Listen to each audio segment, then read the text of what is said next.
이후에 잘 쉬셨습니까? 예, 정말 뜨거운 한 주였습니다. 역시 센터가 제일 시원한 것 같습니다. 특히 오늘 여러 선교사님들과 함께 예배를 드리게 되어서 더욱 감사를 드립니다.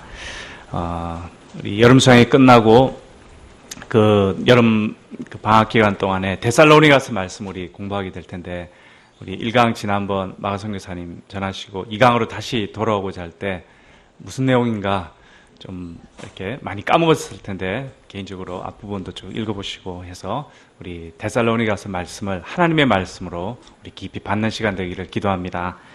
오늘 말씀의 제목은 사람의 말이 아니라 하나님의 말씀으로입니다. 요절 말씀인 13절을 같이 읽어보도록 하겠습니다. 13절입니다. 시작. 이러므로 우리가 하나님께 끊임없이 감사함은 너희가 우리에게 들은 바 하나님의 말씀을 받을 때 사람의 말로 받지 아니하고 하나님의 말씀으로 받음이니 진실로 그라도다. 이 말씀이 또한 너희 믿는 자 가운데서 역사하느니라. 기도하겠습니다. 감사하신 하나님 아버지, 하나님의 크신 사랑으로 참 저희를 새롭게 참 영접하시고 그 은혜를 또 수양회를 통해서 깊이 새기게 하여 주셔서 감사를 드립니다.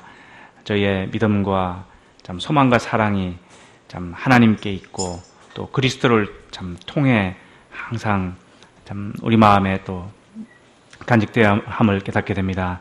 주님께서 우리에게 베푸신 이 은혜를 저희들이 잊지 않고 우리 삶 속에서 잘 간직하고 또 실천하고 또 하나님의 사랑을 더욱 깊이 깨닫고 나누는 삶이 되도록 도와주시옵기를 기도합니다. 2000년 전 그 데살로니가 성도에게 주셨던 그 하나님의 말씀이 오늘날 우리에게도 들려지게 하여 주시옵고, 이 말씀을 참 따라서 우리가 어떤 사랑을 받고 또 참 어떠한 삶을 이 세상에서 살아나가야 할지 그 지혜를 덧입는 시간 되게 해 주시옵기를 기도합니다. 이 시간 성령께서 함께 하여 주시고 친히 이 말씀을 저희들에게 하나님의 말씀으로 허락해 주시옵기를 기도합니다. 감사드리며 예수님의 이름으로 기도하였습니다. 아멘. 지난 여름 수양일을 축복하신 하나님께 감사와 찬양을 드립니다. 이런 한 영혼을 찾도록 찾으시는 하나님의 소망으로 인해 감사드립니다. 풍성한 생명의 말씀과 다양한 프로그램, 그리고 맑고 시원한 환경 가운데서 영육 간에 많은 은혜를 받고 우리가 세임을 얻게 되었습니다. 그리고 이제 우리는 다시 데살로니가로 돌아왔습니다. 지난 한 주 찌느듯한 무더위로 인해 정말 핫한 한 주를 보내었습니다. 해야 할 업무와 또 집안일과 공부는 여전하고 나라 안팎으로 각종 사건 사고로 어수선했던 한 주였습니다. 이 시간 데살로니가 말씀을 통해 우리가 오늘을 살아갈 지혜와 믿음을 덧입기를 기도합니다. 지난 서론과 1장에서 살펴본 것처럼 데살로니가 교회는 바울의 2차 전도 여행 중에 개척된 곳이었습니다. 상업과 문화와 교통, 군사 측면에서 중요한 역할을 했던 그 데살로니가의 심장, 마게도니아의 심장, 그 데살로니가에 뿌려진 복음의 씨앗은 힘있게 성장하였습니다. 오늘 2장에서 바울은 복음이 어떻게 데살로니가 성도들에게 전해졌으며 그들이 어떤 자세로 복음을 받아들였는지를 보여주고 있습니다. 즉, 우리가 오늘 말씀 통해 복음을 전하는 자세와 또 복음을 받아들이는 자세에 대해서 생각해 보고자 합니다. 1절과 2절은 바울이 데살로니가 형제들에게 어떻게 복음을 전했는지를 회상하고 있습니다. 형제들아, 우리가 너희 가운데 들어간 것이 헛되지 않은 줄을 너희가 친히 아나니, 너희가 아는 바와 같이 우리가 먼저 빌립보에서 고난과 능욕을 당하였으나 우리 하나님을 힘입어 많은 싸움 중에 하나님의 복음을 너희에게 전하였으노라. 사도 바울에게 유대 팔레스타인과 소아시아 지역은 익숙한 곳이었습니다. 그 익숙한 지역을 두루 다니며 바울이 열심히 복음을 전하고 있을 때였습니다. 소아시아 서쪽 끝인 드로아 지방에 이르렀을 때 밤의 환상 중에 마게도냐로 건너와서 우리를 도우소서 하는 음성을 듣게 되었습니다. 바울은 잠시 갈등했을 것입니다. 익숙한 홈그라운드를 떠나서 남의 땅에 들어간다는 것이 쉽지 않았습니다. 그러나 그는 그 간절한 손길을 외면할 수 없었습니다. 무엇보다 그것이 그곳 사람에게 복음을 전하라 하는 하나님의 말씀이라는 것을 깊이 깨달았습니다. 이에 믿음으로 바다를 건너 이웃 땅 마게도냐로 건너가게 되었습니다. 우리가 지금의 그 터키 소아시아 지방과 마게도냐를 보면은 그냥 좁은 해협을 따라 매우 가까운 지역처럼 보이지만 실제적으로는 큰 두 문명이 이렇게 왼쪽 오른쪽으로 나뉘어져 있는 것입니다. 그러므로 바울이 소아시아와 팔레스타인에서 유대인으로 살다가 그 바다를 건너서 마게도냐 땅으로 들어갔다는 것은 정말 완전히 새로운 문화로 들어갔다는 것을 말합니다. 마게도냐 땅은 그리스 문화의 냄새가 물씬 풍기는 너무나 생소한 땅이었습니다. 그가 환상을 본 후 처음 들어간 곳은 빌립보였습니다. 이곳은 마게도냐 지방의 첫 성이요 로마의 식민지였는데 그곳에서는 유대인의 회당을 찾기조차도 쉽지 않았습니다. 바울은 이때 자색옥감 장사 루디아를 만나 힘을 얻기도 했지만 이내 큰 도전에 직면하게 되었습니다. 그가 점치는 귀신 들린 여종 하나를 예수 그리스도의 이름으로 고쳐주었는데 그 여종의 주인들과 무리들에게 고발을 당해 바울은 잡혀가서 옷을 찢기고 또 많은 매를 맞았습니다. 또 쇠고랑을 차고 깊은 감옥에 갇히게 되었습니다. 이처럼 바울은 내가 빌립보에서 많은 고난과 능력을 당하였다 말하고 있는 것입니다. 그러나 바울은 이에 굴하지 않았습니다. 우리가 하나님을 힘입어 많은 싸움 중에 하나님의 복음을 너에게 전하였노라. 바울과 실라는 한밤중에 깊은 감옥에서 기도하고 찬송하며 하나님을 힘입었습니다. 이때 큰 지진으로 옥토가 흔들리고 또 모든 옥문이 열리고 죄수들을 차고 있던 그 쇠사슬이 다 풀렸습니다. 이에 간수들이 무서워 떨며 바울 앞에 엎드려 간구했습니다. 우리가 어떻게 하여야 구원을 얻으리까? 그때 바울이 유명한 말을 하였습니다. 그것이 뭐였습니까? 주 예수를 믿어라. 그리하면 너와 내 집이 구원을 얻으리라. 이에 간수와 온 집안이 하나님을 믿고 크게 기뻐하였습니다. 이처럼 바울 일행은 빌립보에서 고난과 능력을 당했지만 결코 뒤로 물러나거나 지지 않았습니다. 왜냐하면 하나님의 힘이 그를 붙들었기 때문입니다. 이후 빌립보에서 박해를 받고 쫓겨나 이제 데살로니가에 이르러 복음을 전하게 되었는데 거기서 이제 유대인들이 많은 불량배를 동원해서 바울을 박해하고 성을 막 소동케 했습니다. 그래서 바울 일행은 이제 계속 다른 성으로 쫓겨가게 되었습니다. 우리가 지난 사도행전을 통해서 본 것처럼 이 박해가 굉장히 힘든 것처럼 보였지만 오히려 이것 때문에 복음의 불씨가 온 그 소아시아와 마게도냐 지방으로 퍼져나갔다 하는 것을 보게 됩니다. 이처럼 하나님의 그 역사 방법은 정말 우리가 상상을 할 수 없는 그런 놀라운 것입니다. 이때 바울 일행은 위축되지 않았습니다. 하나님을 힘입어 하나님의 복음을 가는 곳마다 열심히 전하였습니다. 이처럼 복음 전파는 고난과 능력을 수반할 때가 많습니다. 복음만 잘 전하고 좋은 이야기하고 이렇게 아이스크림 먹으면서 이렇게 커피 마시면서 정말 좋게 끝나고 싶은데 예기치 않게 고난이 오고 능력이 따를 때가 많습니다. 그래서 할 수 없이 싸우고 싶지 않지만 영적인 싸움을 해야 되는 그런 경우들이 많이 있습니다. 이때 우리는 고난과 능력으로 인해서 위축되기 쉽지만 사실은 더 큰 힘이 있다. 하나님의 힘이 있다. 이것을 의지해야 된다. 이것을 우리가 기억해야 할 것입니다. 우리가 자신의 힘을 의지해서 복음 역사를 섬기고자 하면 필패입니다. 자기 하나 감당할 수 없습니다. 그러나 하나님의 힘을 덧입을 때 우리는 능히 이기고 하나님의 뜻을 섬길 수가 있습니다. 우리는 지난 세계선교 보고대회 때 방문하신 100여 명의 선교사님들을 섬기느라 봄학기 동안 우리의 모든 에너지를 쏟아부었습니다. 그래서 정말 많은 분들이 힘에 지나도록 수고를 하셨습니다.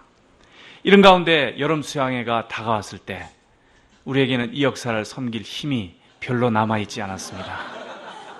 정말 그냥 쉬고 싶은데 완전히 그냥 축 처졌는데 여름 수양회가 다가왔을 때 우리는 다시 힘을 내야 했습니다. 이런 가운데 하나님을 힘입었습니다. 많은 분들이 기도하고 말씀을 붙들면서 하나님을 힘입었을 때 우리 속에 하나님께서 새로운 힘을 주셔서 이 천국 잔치를 어느 때보다도 은혜롭게 잘 섬기도록 축복해 주셨습니다. 우리는 때로 장벽을 만납니다. 또 우리의 힘이 너무나 연약해서 더 이상 무엇을 할 수 없을 때가 있습니다. 이때 주저앉고 싶지만 일어날 수가 있습니다. 하나님의 힘이 있기 때문에 이 힘을 의지하면 우리는 다시 일어나서 주님을 섬길 수가 있습니다. 그러면 외적 장벽과 나의 연약함이 오히려 하나님의 능력을 체험하는 좋은 믿음의 훈련장이 될 수도 있습니다. 우리가 모든 일에서 하나님을 힘입는 그러한 사람들 되기를 기도합니다. 3절에서 6절은 바울이 복음을 전할 때 어떤 동기와 자세로 임했는지를 보여주고 있습니다. 그는 간사함이나 부정, 곧 불순한 마음, 또 속임수 이런 것으로 복음을 전하지 않았습니다. 아첨의 말로도 하지 않고 탐심의 탈을 쓰지 않고 또 사람을 기쁘게 하고자 사람의 환심을 사고자 복음을 전하지도 않았습니다. 사람의 영광, 그 사람의 인정을 구하지도 않고 야심을 품지도 않았습니다. 대신에 하나님으로부터 복음을 위탁받은 자로서 복음을 증거하였습니다.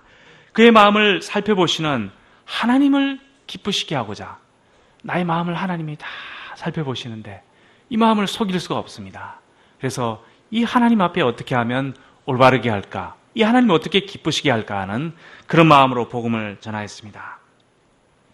먼저 그에게는 복음의 청지기 정신이 있었습니다. 청지기란 말은 무엇을 맡은 자라는 것입니다. 예수님께서는 바울을 당신의 이름을 이방인과 임금들과 또 이스라엘 자손들에게 전하기 위한 그릇으로 택하셨습니다. 베드로와 대조적으로 바울은 주로 무할례자들에게 복음을 전하였습니다. 그는 이방인의 사도로 복음의 청지기로서 내가 좀 힘들고 하고 싶은 일도 있고 뭐 해야 될 일도 많지만 자기의 삶을 내가 맡은 하나님께로 맡은 그 일에 집중하는 그런 복음의 청지기로서 충성되이 일을 하였습니다. 다음으로 그는 하나님을 기쁘시게 하려는 마음으로 복음을 전하였습니다. 바울의 복음 전파의 동기는 사람들로부터 무슨 유익을 얻고자 하는 것이 아니었습니다. 순수한 목자의 심정과 하나님을 기쁘시게 하려는 마음, 이 두 가지로 하였습니다. 하나님이 기뻐하시는 것은 무엇입니까? 그것은 바로 잃어버린 한 영혼을 찾는 것입니다. 잃어버린 양, 잃어버린 드라크마, 잃어버린 핸드폰, 잃어버린 아들, 이것을 찾는 것입니다. 우리 이성경 형제님이 이 마음을 깊이 깨달았을 줄 믿습니다. 잃어버린 것을 찾지 못했다고 생각한다면은 너무나 심각한 일입니다. 하지만 잃어버린 것을 찾았을 때 그 기쁨은 너무나 큰 것이고 이것이 바로 하나님의 마음이요 기뻐하시는 것입니다. 사도 바울은 이 하나님의 마음을 누구보다 잘 알았습니다. 왜 그랬을까요? 왜 바울이 누구보다 이 하나님의 마음, 잃어버린 것을 찾는 마음을 잘 알았을까요? 왜냐하면 바로 자기 자신이 너무나 깊이 타락하고 잃어버렸던 자였기 때문입니다. 하나님은 그를 그냥 아무것도 묻지 않고 다만 하나님의 자녀로 다시 받아주셨습니다. 소아시아와 마게도니아와 온 땅과 바다를 두루 다닐 때 바울은 이 잃어버린 영혼을 찾으시는 하나님의 마음을 품고 하였습니다. 내가 이 일을 맡았기 때문에 하는, 열정이 많아서 하는 이런 것처럼 보이지만 그의 마음 속에는 바로 이 하나님의 마음이 있었던 것입니다. 이러한 그에게 간사함, 부정, 속임수, 아첨의 말, 탐심의 탈, 사람의 영광과 같은 이러한 불순한 동기가 틈탈 수가 없었습니다. 하나님께서는 오늘날도 이런 순수한 마음을 품은 한 사람 목자를 통해 당신의 뜻을 이루어 나가고 계십니다. 진정으로 거듭나고 구원받은 그리스도인이라면 복음 전파를 사업적인 마음으로 하려 들지는 않을 것입니다. 그러나 사람이 연약하기 때문에 시간이 흐르면서 복음 전파가 사업이 되어 돈과 정치와 아첨과 탐심이 끼어들 수가 있습니다. 사실은 많이 끼어드는 것은 아니고 조금 끼어들 때가 있습니다. 복음 역사를 사람의 영광을 구하고 사람을 기쁘게 하며 결국 나 자신을, 복음 전파하는 나 자신을 기쁘게 하려는 그런 마음으로 하게 되기 쉽습니다.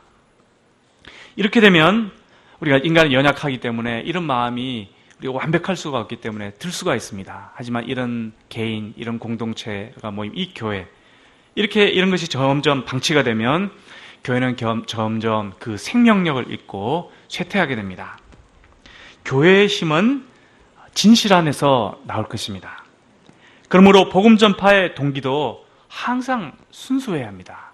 순수를 향해 나아가는, 좀 부족하더라도 옆길로 이렇게 좀 삐껴나가더라도 잘못됐구나 회개하고 다시 순수로, 본질로, 하나님께로, 그리스도께로, 성경으로 돌아오는 이런 방향을 계속 찾아 나간다면 그 교회는 건강하고 지속되는 교회로 남을 것입니다. 교회가 복음의 본질을 추구하는 곳이 되려고 애를 쓸 때 그 교회에 미래가 있고 희망이 있습니다.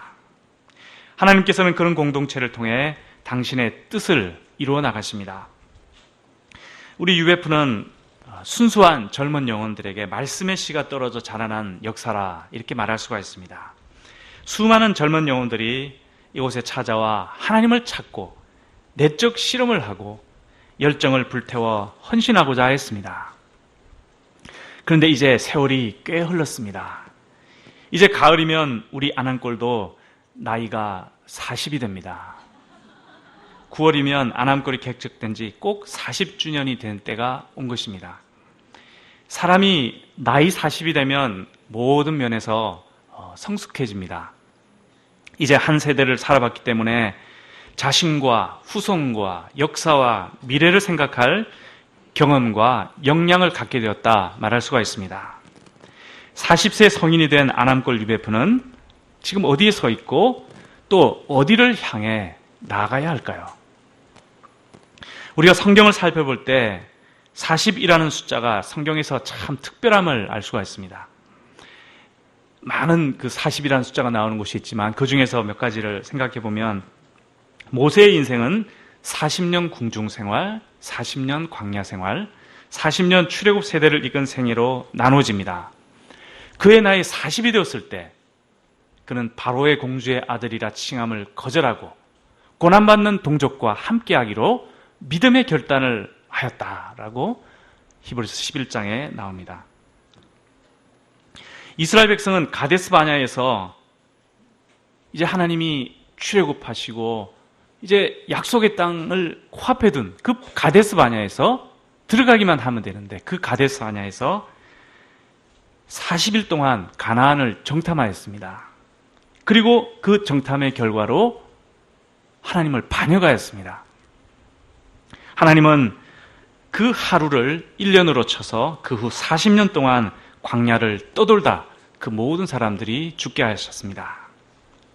그리고 하나님은 이런 그들에게 40년 동안 만나를 먹이시고 그들의 옷이 낡아지지 않게 하시고 발이 부르트지지 않게 돌보셨습니다. 사울과 다윗과 솔로몬은 각각 40년 동안 왕으로 섬겼고 솔로몬의 아들인 르호보암은 아버지보다 1년 많은 41년을 왕으로 섬겼습니다. 그러나 그는 아버지나 할아버지처럼 훌륭한 왕이 되지 못하였습니다. 예수님은 40일 동안 광야에서 금식하며 시험을 받으셨고 부활하신 후 40일 동안 제자들과 함께 하시며 하나님 나라의 일을 말씀하셨습니다. 바울은 복음을 전하다가 40에 하나 감한 매를 5번 맞았다라고 하였습니다. 이처럼 성경의 중요한 사건 속에는 이 40이라는 숫자, 그 40이라는 숫자가 40을 의미하기도 하지만 때로는 그 문맥상으로 충분히 긴 기간을 의미하는 그 숫자인 이 40이라는 숫자가 성경에 자주 등장합니다. 안암골 40년을 생각할 때도 우리는 그 40년이 어떠한 기간이었는지 하나님 앞에서 하나님은 이 40년 동안 우리 가운데 어떤 일을 하셨는지 이것을 먼저 생각해야 할 것입니다. 그리고 앞으로 40년은 어떠해야 되는지 하나님께서 우리를 통해서 우리 가운데 우리를 통해서 어떤 일을 하고자 하시는지 과연 하나님이 기뻐하시는 것은 무엇인가? 하나님은 도대체 무슨 뜻과 계획을 가지고 계신가? 하나님이 기뻐하시는 것은 무엇인가 하는 것을 앞으로 향후 40년 동안 어떤 일을 할 때 방향을 잡는데 깊이 묵상해야 될 그런 요소라고 생각이 듭니다. 하나님께서 지난 40년 동안 우리 가운데 이루어오신 일은 너무나 소중하고 감사한 일입니다. 우리의 연약함과 죄악됨에도 불구하고 주님께서는 이곳에 예수님의 교회를 세우시고 지키시고 또 먹여오셨습니다. 오늘 말씀을 기초로 볼 때 우리에게 주님의 교회에 대한 두 가지 기도 제목이 필요함을 보게 됩니다. 우리는 복음을 위탁받은 청지기로서 겸손과 충성심으로 이 일을 이어나가야 합니다. 또한 교회의 본질을 흐리지 않고자 모든 인간적인 때를 벗어버리고 오직 하나님의 뜻과 하나님의 영광을 추구해 나가야 될 줄 믿습니다.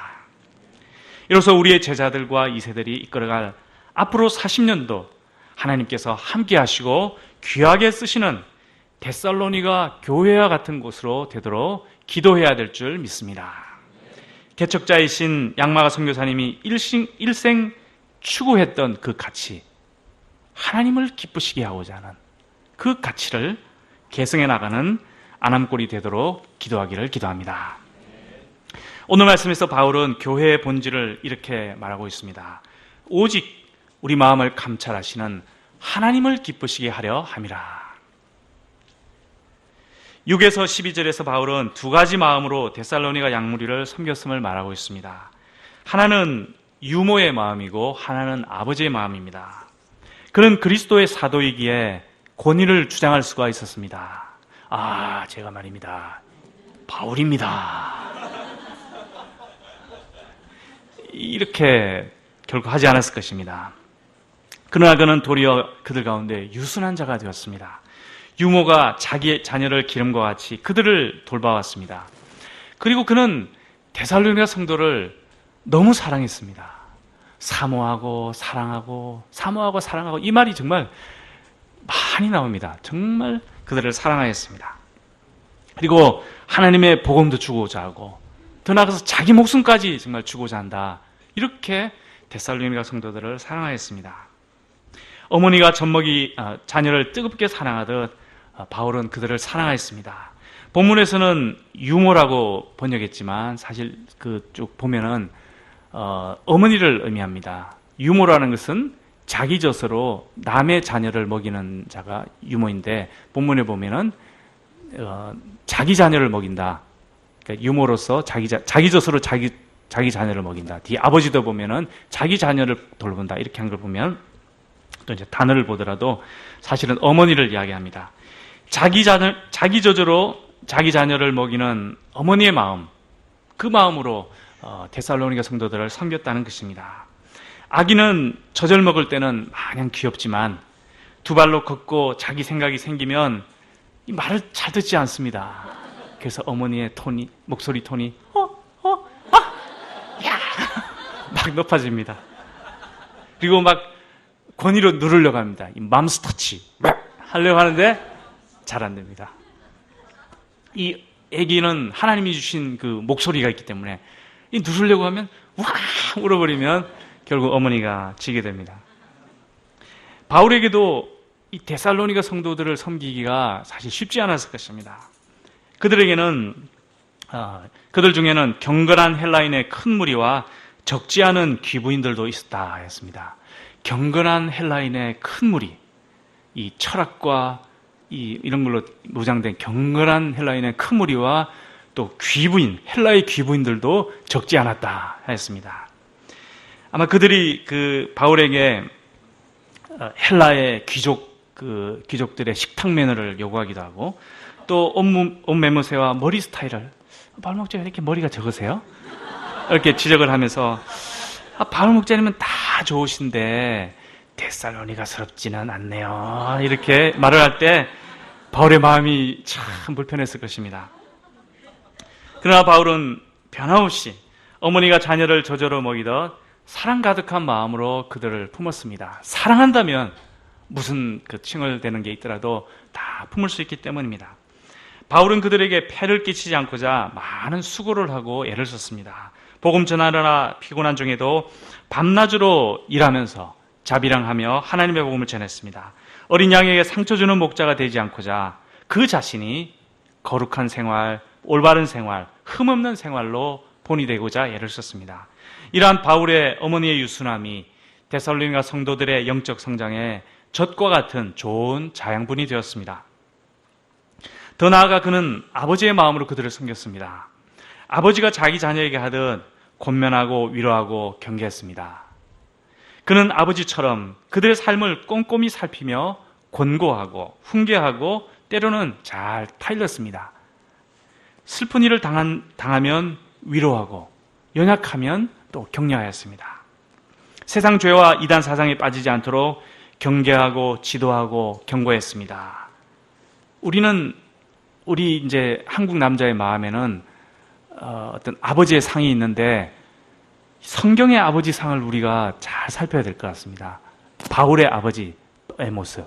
근데 우리 속에는 유교적인 아버지, 이 데이터가 들어가 있기 때문에 그래서 나도 모르게 자꾸 이것을 따라하는 경향이 있는데 우리가 이것을 이쪽 보면 안 되겠죠? 이쪽 보고 이것을 인식하고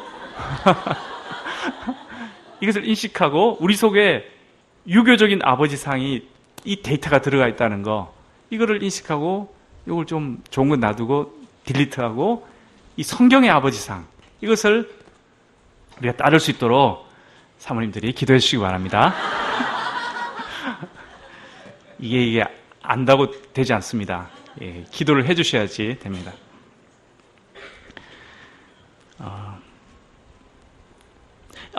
바울은 이로써 이러한 아버지의 마음으로서 그들을 불러 주님의 나라와 영광에 이르게 하시는 하나님께 합당한 사람들이 되도록 도와주었습니다. 이처럼 어머니 같은 바울의 유순한 섬김과 아버지 같은 권면과 위로와 경계를 통해 데살로니가 형제 자매들은 하나님께 합당한 사람들로 성장해 나갈 수가 있었습니다. 이걸 보면 한 공동체가 하나님의 합당한 사람으로 성장하려면 어머니 같은 그런 유순함과 아버지 같은 그런 권고와 지도가 둘 다 필요하다 하는 것을 보게 됩니다. 우리 가운데도 이러한 어머니의 사랑과 아버지의 권면이 늘 필요한 것 같습니다. 늘 필요합니다. 양 때만 필요한 것이 아니라 늘 필요합니다. 그래서 80 노모가 60 된 아들에게 얘야 나갈 때 차 조심해라 이런 이야기 하지 않습니까? 그런데 우리는 이것을 잘 알면서도 잘 되지 않습니다. 바쁜 일상을 쫓아다니다 보면 또 때로는 자기 문제에 빠져 지내다 보면은 우리가 마음은 있지만 남을 돌아볼 또 그것을 표현할 그 여유가 없을 때가 많습니다. 이제 무더운 여름이 본격적으로 찾아왔고 이런저런 휴가를 즐기다 보면 양들을 방치하기가 쉬운 것 같습니다. 또 동역자로 성장한 양들에 대해서도 뭐 잘하겠지, 뭐 동역자가 이렇게 잘 돌보겠지 이렇게 하면서 우리의 마음은 있지만 표현하지 못할 때가 많은데 우리가 이것을 잘 표현해야 되겠습니다. 우리 모두에게 어머니의 사랑과 아버지의 격려가 항상 필요한 것처럼 양들에게도 목자의 사랑과 권면과 위로와 경계가 필요합니다. 우리가 사도 바울의 어머니의 마음, 아버지의 마음으로 양들을 잘 돌보고 또 서로를 잘 돌볼 수 있기를 기도합니다. 우리 오늘 요절 말씀인 13절을 다시 읽어보도록 하겠습니다. 시작. 이러므로 우리가 하나님께 끊임없이 감사함은 너희가 우리에게 들은 바 하나님의 말씀을 받을 때 사람의 말로 받지 아니하고 하나님의 말씀으로 받음이니 진실로 그러하도다. 이 말씀이 또한 너희가 믿는 가운데 역사하느니라. 지금까지 바울은 자신이 어떻게 복음을 전했는지를 이야기했습니다. 이제부터는 그들이 복음을 어떻게 받아들였는지를 이야기하고 있습니다. 그들은 바울에게서 하나님의 말씀을 받을 때 사람의 말로 받지 않고 하나님의 말씀으로 받았습니다. 바울이 전한 복음은 바울이란 사람의 입을 통해 전해졌지만 사실은 그 입에 하나님의 메시지가 그 입에는 하나님의 메시지가 담긴 하나님의 말씀이 있었다는 것입니다. 데살로니가 형제 자매들은 이것을 잘 알았고 바울의 입을 통해 주시는 하나님의 말씀을 잘 받았습니다. 이때 그들 속에 그 말씀이 역사에 열매를 맺게 되었다. 이것을 보고 바울이 내가 이것으로 인해 너무 감사드립니다. 이렇게 편지를 쓰고 있는 것입니다. 어떤 점에서 바울의 말이 하나님의 말씀이었을까요? 이는 바울이 성경과 예수님을 전했기 때문입니다. 사도행전 17장에 기록된 데살로니가 개척대의 모습을 살펴보면 바울은 안식일에 회당에 들어가서 성경을 가지고 강론을 하였다고 했습니다. 그는 하나님의 말씀인 성경을 가르쳤습니다. 또한 그 뜻을 풀어 쉽고 자세하게 해석해 주었습니다. 그리스도가 반드시 고난을 당하시고 죽은 자 가운데서 살아나야 한다라는 것을 해석하고 증명해 주었습니다. 그리고 결론적으로 내가 여러분에게 전하고 있는 예수님이 바로 그 그리스도이십니다 라고 그들에게 믿음을 심어 주었습니다. 바울의 말은 성경에 대한 것이었고 예수님에 대한 것이었습니다. 그러므로 그의 말은 하나님의 말씀이었습니다. 데살로니가 형제자매들은 이러한 바울의 말을 하나님의 말씀으로 받아들였고 이로 인해 그들 속에 큰 역사가 일어나게 되었습니다. 하나님의 말씀인 성경은 우리 듣는 이의 마음에 또 마음과 삶을 정말 놀랍게 변화시킵니다. 성경은 예수 그리스도 안에 있는 믿음을 통해 구원에 이르는 지혜를 준다고 했습니다. 또 모든 성경은 하나님의 감동으로 된 것으로 교훈, 책망, 바르게 함, 의로 교육하기에 유익하다 했습니다. 또 성경은 우리를 하나님의 사람으로 온전하게 하고 모든 선한 일을 행할 힘을 주신다라고 했습니다. 그러므로 성경과 성경의 메신저들이 들려주는 말을 사람의 말이 아니라 하나님의 말씀으로 받을 때 그 성경 말씀, 하나님의 말씀이 듣는 이 속에 역사하여 많은 선한 열매를 맺게 한다 하는 것을 알 수가 있습니다. 하지만 아무리 성경을 잘 분석하고 연구한다 하더라도 단지 사람의 말로만 생각한다면 어떤 성경에 대해서 분석은 잘 할 수 있지만 성경이 주는 이러한 좋은 유익을 얻지 못할 것입니다. 예를 들면 유대인들 중에 세계적인 신약학자들이 꽤 있습니다.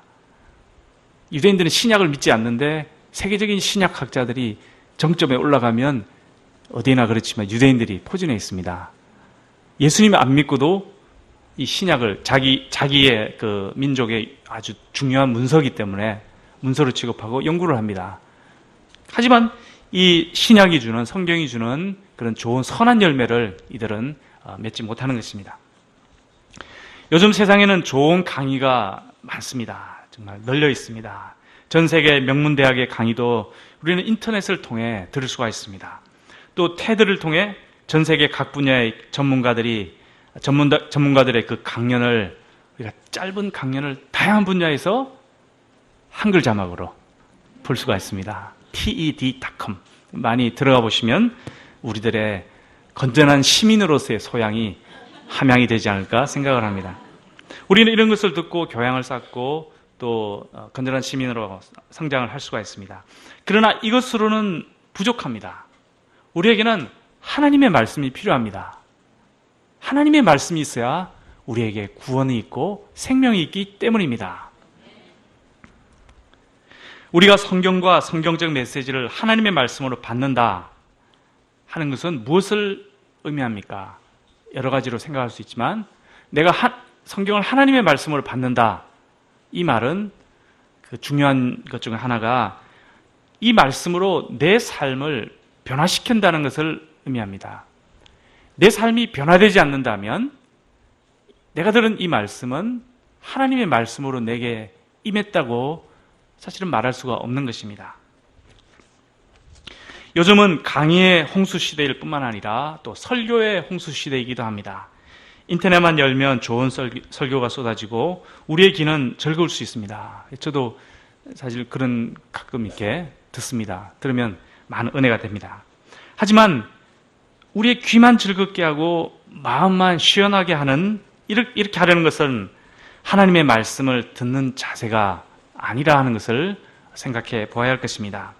내가 읽고 듣는 것이 하나님의 말씀이라면 우리는 그 말씀 앞에 무릎을 꿇어야 합니다. 하나님의 말씀, 은혜롭다, 좋다, 시원하다.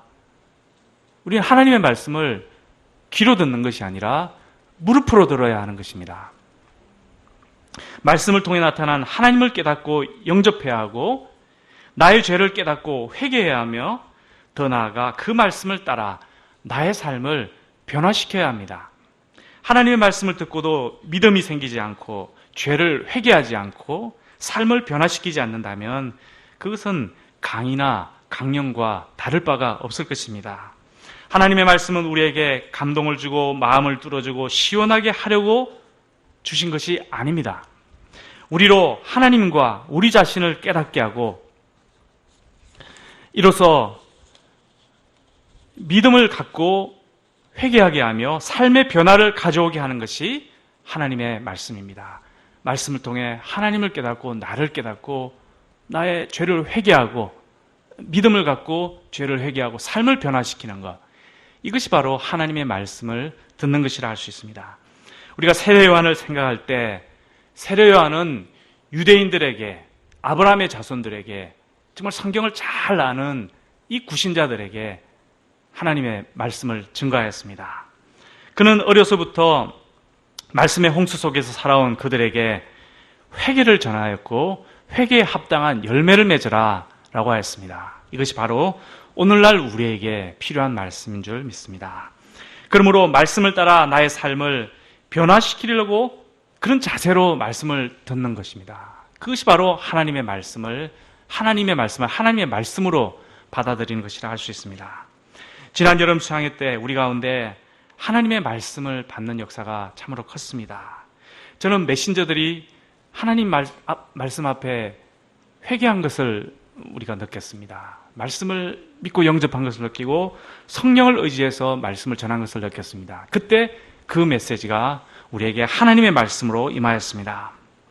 이제 우리가 이 말씀을 따라 삶을 변화시켜 나감으로써 우리 삶에 30배, 60배, 100배의 결실을 할 수 있기를 기도합니다. 결론적으로 바울은 복음을 전할 때 하나님을 힘입었고 순수한 목자의 사랑과 어머니의 유순함과 아버지의 권면으로 했습니다. 이에 데살로니가 양무리는 바울의 말을 하나님의 말씀으로 받았고 이로써 하나님을 알고 자기 죄를 깨닫고 회개하고 삶의 변화를 이루었습니다. 하나님께서는 오늘날에도 당신의 말씀을 끊임없이 들려주고 계십니다.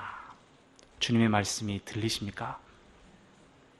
우리가 겸손한 마음으로 하나님의 말씀을 받아 변화된 새 삶을 힘써 살아나갈 수 있기를 기도합니다. 기도하겠습니다. 그러하신 하나님 아버지, 우리가 하나님을 볼 수는 없지만 하나님의 음성을 들을 수 있음을 감사를 드립니다. 저희들이 귀로만 듣지 않고 마음으로 듣게 하시고 이로써 믿음을 갖게 하시고 회개케 하시고 우리 삶을 변화시킬 수 있도록 하여 주시옵기를 간절히 기도합니다. 주님, 안암골 가운데 이루어진 지난 40년의 놀라운 긍휼과 사랑과 말씀의 역사를 인하여 다만 하나님께 영광을 돌려드립니다. 저희들이 이 은혜를 잘 간직하고 앞으로 40년을 하나님을 기쁘시게 하는 그러한 모임으로 교회로 성장해 나가게 인도하여 주시옵소서. 감사드리며 예수님의 이름으로 기도하였습니다. 아멘.